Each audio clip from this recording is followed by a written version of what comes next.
Hi, I'm Kelly Ryder, the founder of English Learner Portal. I am excited today to share with you that we're starting a multi-segment blog today on systemic functional linguistics and my views on how that can better serve us in the classrooms and in the programs that we have going on today. So let's get started talking about systemic functional linguistics. I have the pleasure every day of speaking to and working with teachers and district coordinators, federal program managers, principals across the country. And I've heard the same theme over and over for, I guess, about 2 years now, maybe a little bit longer, until it really hit me that this is something that we have to start coming up with a plan for. So what I'm hearing from everyone is that we're changing how we need to approach our professional development. We're changing how we need to approach English language development curriculum, and we're changing how we work with content teachers and in the content classrooms. So needless to say, there's a lot of change going on. Part of that also is that many districts are undergoing changes and shifts in what their content area curriculum is. And as the ELD program, we're always trying to find the best fit where we can develop language, as is our job, our task, but also be supportive to our students as a whole and to our colleagues in the content classrooms.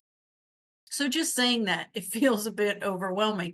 So here's some of the things that I've been hearing recently as I talk to people across the country.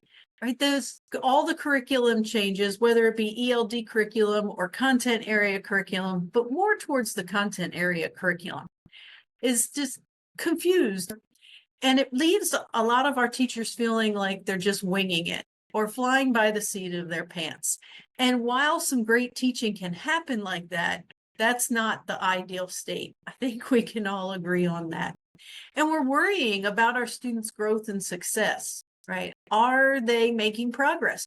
Or I'm hearing from schools that our English language proficiency scores have stagnated or gone backward as the expectations increase as our students get older. This is alarming to everyone, right? We are accountable to those students. We are accountable to each other. We are accountable to our district, to our state, to our federal programs. And so we can't have students stagnant in their English growth because it's not just about the test scores. When we are stagnant in our English growth, we are stagnant in our ability to access the content curriculum, to fully engage in our academic growth. And that's the real scary part. We can't close any educational gaps if we aren't becoming more proficient in English. All we're doing is stretching those gaps. And it's a scary thing to see happening on paper and playing out in front of you in the classroom. We're stressed because of planning time. Teachers everywhere are feeling this. But the more we're asking teachers to collaborate, the more time is needed to actually have those collaborative conversations or come up with a way that you're going to plan together to develop those relationships. And this takes time, right? This takes time. And just as an ELD person, I remember the first times being asked to co-teach and go into classrooms. I think back to being asked to co-teach algebra for the first time, and I thought, oh, I'm not the one you want in the algebra classroom, right? And it took some convincing and ended up being one of my favorite experiences of my career. But it was a stretch, it was a challenge, it was a fear that I had to overcome. So I'm hoping that this blog series can help everyone come along with me to offer some alternatives that might make these challenges easier. Well, I would guarantee would make these challenges easier is hang in with me through these series of blogs for the month of March. So if you want to feel confident in what you have to offer, if you want to watch your students bloom and grow, and big time streamline your planning and collaboration so you can free up time to do what works best for your students and to give you some peace of mind. So what is going to be this magic wand we talk of, right? Well, if you've ever worked with me before, you know I will say, I wish I had the magic wand, but I don't have a magic wand. It takes a lot to learn a language, and it takes a lot to become academically proficient in a new language as well.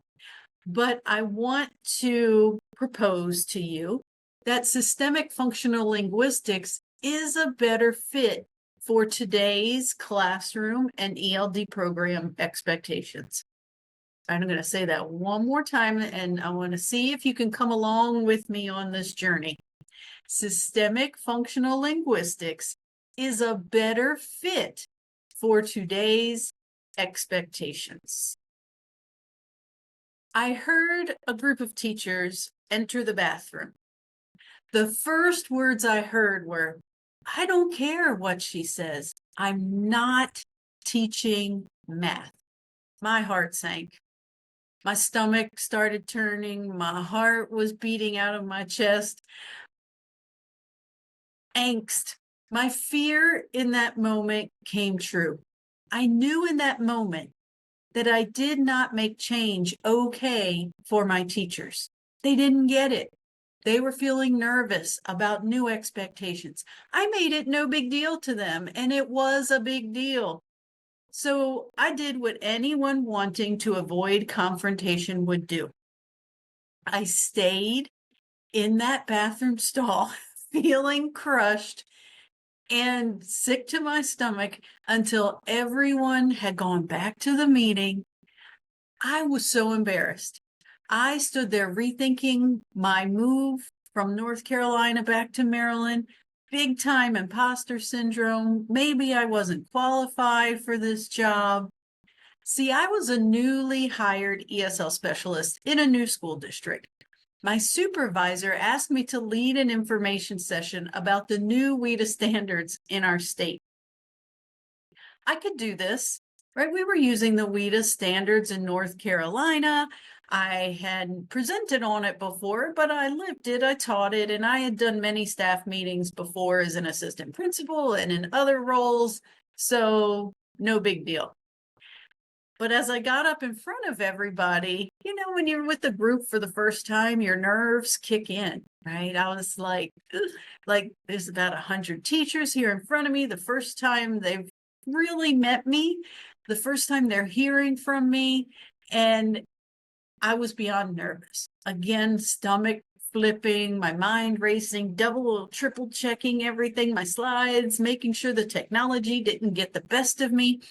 Right, so picture an elementary school cafeteria, an old elementary school, probably built in the 50s, right? That red brick building that is no longer an elementary school, but turned into offices. We were in the cafetorium of that building, right? With teachers, about 100 teachers in the room. So as I started presenting, I fell in my comfort zone and it flowed, right? My nerves went down, my brain took over, and I shared my portion of the day, which was the language of math. Now, understanding I had already had my own panic about this when I was asked to co-teach that classroom, that Algebra 1 classroom at the Newcomer Center in North Carolina. So I had already proven to myself that language of math was no big deal. It was pretty cut and dry. There was a lot of head nodding. I feel good about the presentation. Glad it was over when it was over. After my presentation, we had about a 15-minute break, and I decided to make a run for the restroom before the teachers were released. That's when it happened, right? Imagine that old elementary school cinder block bathroom, all gray, metal stalls, metal doors, those big white sinks, and the sketchy mirrors that had like 50 years worth of dust and grime. All right, this is the scene of Kelly hiding in the stall, but I didn't ask them to teach math. This is what boggled my mind. I am asking you to teach the language of math. But obviously, based on the scene in the restroom, my mission failed. Right? Failed mission. After a few long, sleepless nights of reflecting and obsessing, I realized that I had given them the guidelines and the information, but I did not make it practical or concrete for them. I knew in my gut it wasn't a huge ask, but I never thought it out and put it on paper in a way that made sense for others, that made it super clear to my teachers at that time. The next year, I became the ELD coordinator for the district, so I guess it wasn't too bad. I mean, I guess they forgave me for that after I broke the bad news to them. But I tried and tried to make it more and more clear each time we spoke about it. And when we were asked to align to district arts language arts curriculum, nobody understood in the other departments or in the district that yes, we can align to language arts curriculum, but we also are responsible for teaching language of math, language of science, language of social studies, social and instructional language, and the language of language arts. Project-based learning allowed us to integrate all of the content areas under a particular theme. So we spent an entire school year, small, tiny team in the ELD office, creating what I still consider to be some pretty brilliant project-based learning units for K through 12, for all the different proficiency levels, right? Huge undertaking. Right? So then, one by one, my teachers started calling and saying, I'm struggling with this curriculum because my principal wants me to push in. And I can't do project-based learning if I am in the language arts classroom. That would be really disruptive, and they don't want me to do that there. And I get a little bit of time to pull out, but there's so much time in between that by the time we get back to our project, it's going to take me the whole year to finish a project. What causes me heartache is knowing that, if you're watching, exactly what I'm talking about. So that bathroom moment had really stuck in my mind ever since of I have to find a way to do what I know works, what I have seen work, what I have watched children bloom and blossom and get on grade level with in the content classroom, and figure out how to make sure we're doing our federal job and doing what the principal wants and helping the students move along in their content. And it took me longer than I would like to admit to figure out some of this. And it wasn't until I was working through a program to become certified to be a trainer for the WIDA Consortium. And I met a lot of experts because we had a couple opportunities to visit University of Wisconsin and meet the people there and the researchers.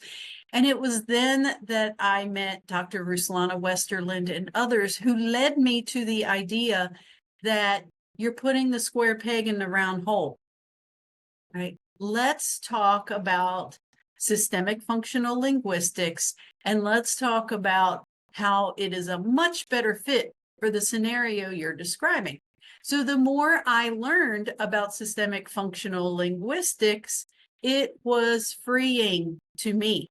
I was excited again to figure this out. I knew I needed to learn the ins and outs. It made sense. It matched what I wanted to do. It matched what I had been doing my whole career. And I just needed to figure out how to operationalize it so that the teachers that I worked with would be able to understand, buy in, and do as well.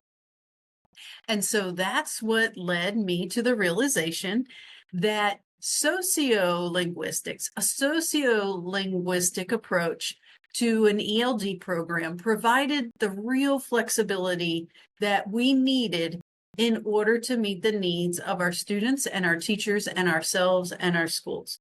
So as we worked this through, it became more and more clear that systemic functional linguistics provided the flexibility that we needed to create solid, flexible ELD programs that also met our federal expectations.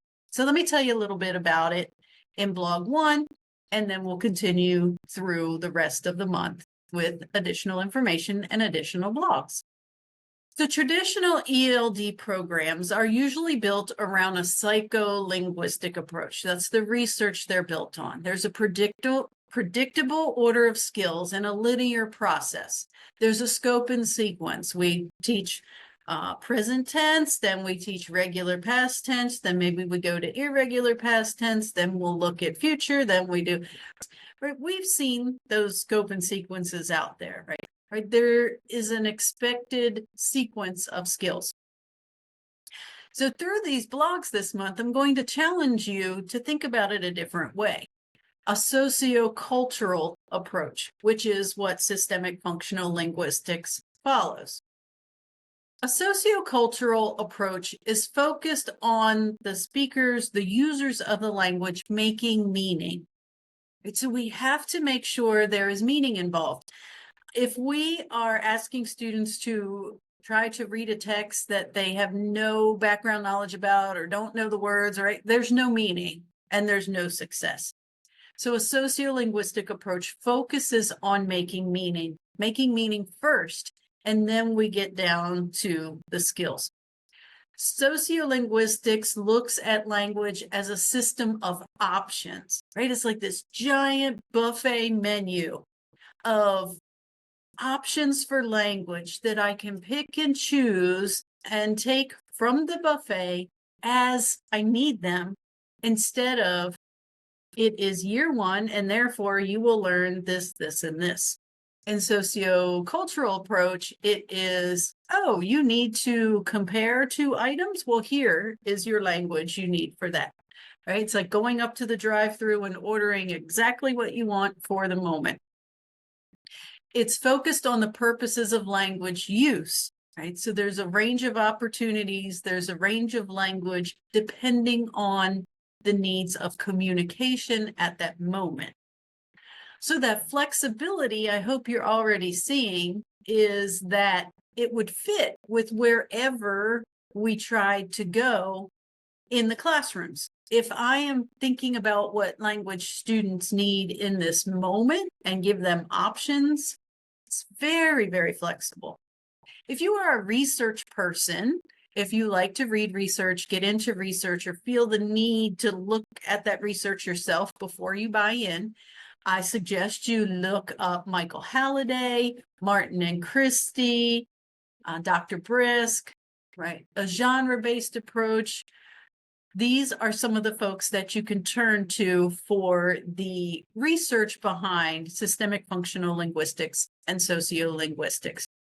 My go-to person, as I told you, since I've been working with the WIDA Consortium, and they helped me figure this out, was Dr. Ruslana Westerlin.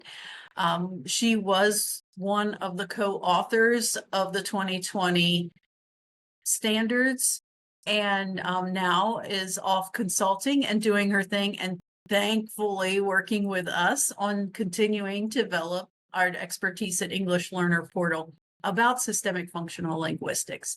And as she says, systemic functional linguistics offers a functional grammar that provides new ways for teachers to support learning about the language.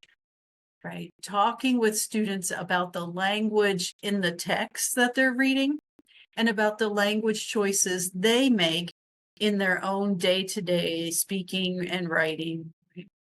But as we go through our blog for the rest of March, I don't want you to feel like it's still a fly by the seat of your pants, because I said it's flexible and we're making meaning and we can change depending on the situation. That sounds really, really loose and a little bit scary. especially if you're a program supervisor and you have some accountability and you're like, well, how do I know? Right? We don't want to just, we used to call it doorknob planning, where I go to the classroom and I'm like, let's see what's happening today. Right? And you go in and you kind of come up with something. Not that loose. Right? There's a method to the madness. So we'll get into structures as we move through the blogs. But what I can tell you, do a little research and you'll see, I hope, how this sociolinguistics approach can really simplify and routinize planning. Right? We're looking at a menu of options. We have this menu of options. There's a certain way to plan each of those pieces on the menu, a certain recipe. I don't know where this food analogy came from, but a certain recipe for each of those menu options. And it simplifies planning because you can take the box you need and run with it. You don't have to recreate it every time you get into a new situation. You are teaching to a purpose. And we will continue, as we said through February, with our oral language development and interaction, that oral language is the precursor to writing. So if we are focusing on speaking with our language functions of choice, du jour, then it will move into our writing with those language functions of du jour. So this is just a little introduction.